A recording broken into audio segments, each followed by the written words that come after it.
नमस्कार दोस्तों, मेरा नाम रौनक राय है और मैं एक चित्रकार हूं। मैंने ग्वालियर फाइन आर्ट कॉलेज से एमएफए किया है। 30 सामूहिक एवं 6 एकल प्रदर्शनियों द्वारा मैंने खुद को कला क्षेत्र में स्थापित किया। 2020 से लेखन के क्षेत्र में कदम बढ़ाया और 2 किताबें लिखी हैं। मेरे चित्र अमूर्तता की तरफ जा रहे हैं, लेकिन अमूर्त नहीं है, ना ही पूर्णतः मूर्त है। उनमें सहज रूप से सरलता का समावेश है, जैसा कि चाइल्ड आर्ट में रहता है। और बिल्कुल ऐसे ही मेरे शब्द हैं। मैं सीरीज में कार्य करता हूं और एक सीरीज में 30 से लेकर 40 तक चित्र बनाता हूं। मैंने रामायण, महाभारत इत्यादि पर भी कार्य किया हुआ है। जब कोरोना महामारी आई तो पूरी दुनिया के साथ मैं भी बहुत ज़्यादा परेशान था। चीज़ें जल्दी जल्दी बदल रही थीं, परेशानियां बहुत थीं। अपने आप को महीनों तक एक कमरे में कैद पाकर मैंने अपने अंदर के कलाकार को खुला छोड़ दिया। सोच तो बचपन से रहा था कि किताबें लिखूंगा, लेकिन समय ना मिलने के कारण कभी नहीं लिख पाया। और जब लॉकडाउन में समय मिला तो मैंने कविताएं लिखना प्रारंभ किया, क्योंकि ना तो मेरे पास कैनवास थे, ना रंग थे। रजिस्टर मिल गया और एक पेन मिल गया। अपनी भावनाओं को मैंने कागज पर उतारा। शुरुआत में केवल और केवल जागरूकता हेतु, लेकिन जब संतुष्टि मिलने लगी तो फिर मैं लिखता ही गया और मैंने 2 किताबें लिख दी। दोनों ही किताबें हिंदी के काव्य संग्रह हैं और दोनों ही कोरोना पर आधारित हैं।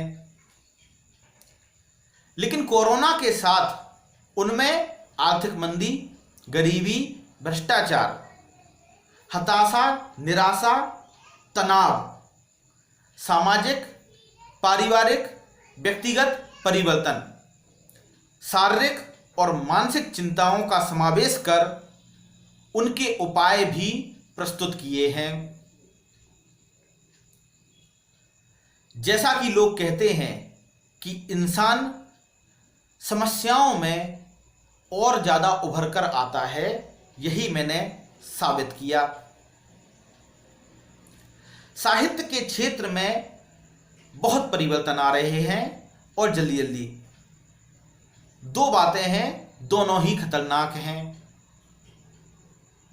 किताबें बहुत छप रही हैं, बाढ़ सी आ गई है और किताबों को पढ़ने वाले खत्म हो गए हैं लगभग। उनमें भी हिंदी साहित्य पढ़ने वाले कम हैं और हिंदी साहित्य में भी काव्य पढ़ने वाले और कम हैं, ना के बराबर।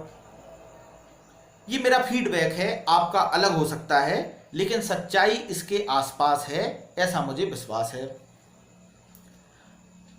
तो घोर समस्या है। ऐसे में होता क्या है? ऐसे में आप किताब छपवाते हो और आपकी किताब भीड़ में कहीं खो जाती है, उसका कुछ अता पता नहीं चलता। जटिलताएं हैं तो क्या करें? एक ही काम कर सकते हो कि लगातार अच्छा लिखो, अपनी कलम को सशक्त बनाओ और ज़्यादा किताबें लिखकर खुद को सामर्थ्यशाली बनाओ, खुद को साहित्यकार के रूप में स्थापित करो।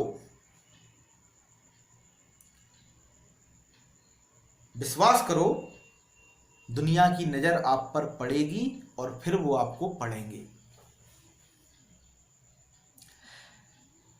लेखन के क्षेत्र में मेरे अनुभव ठीक ठाक रहे। मैंने अपनी किताबें प्री ऑर्डर कराकर छपवाई हैं। पहली किताब में बहुत दिक्कत आई। प्री ऑर्डर कराने के लिए मुझे लोगों को बोलना पड़ा, रिक्वेस्ट करनी पड़ी। और लोगों ने मुझसे क्या कहा, हमने तो आपकी किताब इसलिए खरीद ली क्योंकि आप हमारे रिश्तेदार हो, भाई हो, दोस्त हो। मतलब एहसान सा कर दिया। और उस पर भी वो किताबें पढ़े नहीं।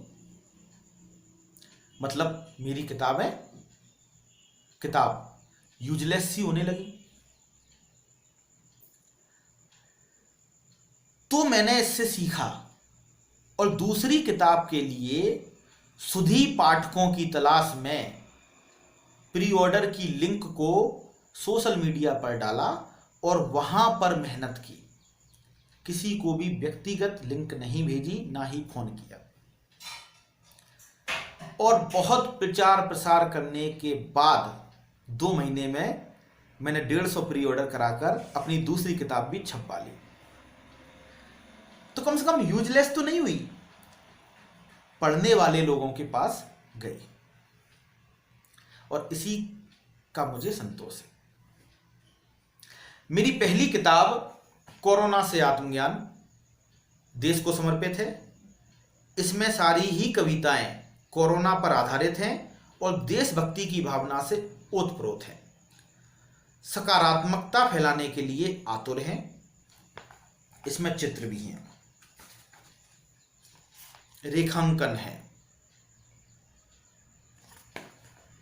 मेरी दूसरी किताब संतुष्टि कोरोना से आत्मज्ञान 2, यह भी कोरोना पर आधारित है, लेकिन पहली किताब से बिल्कुल अलग है।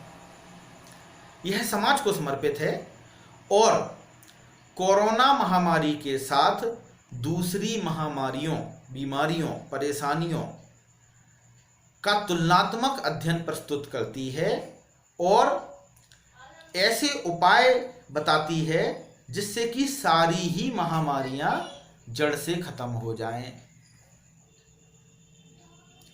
बहुत ही बोल्ड और अलग टाइप की किताब है ये।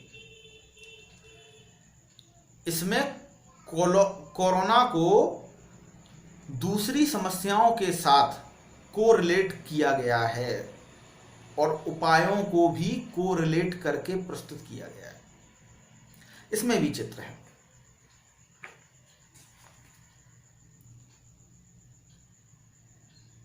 मतलब दोनों किताबों में चित्र और कविताओं का कॉम्बो है। अंत में मैं NE8X की टीम को धन्यवाद कहना चाहता हूं कि वह हम जैसे कलाकारों को मंच प्रदान करते हैं, हमारी आवाज़ को लोगों तक पहुंचाते हैं और ये भलाई का कार्य है। ऐसा ही करते रहो, क्योंकि कलाकारों को, साहित्यकारों को, लेखकों को इसकी बहुत ज़रूरत है। एक बार फिर धन्यवाद।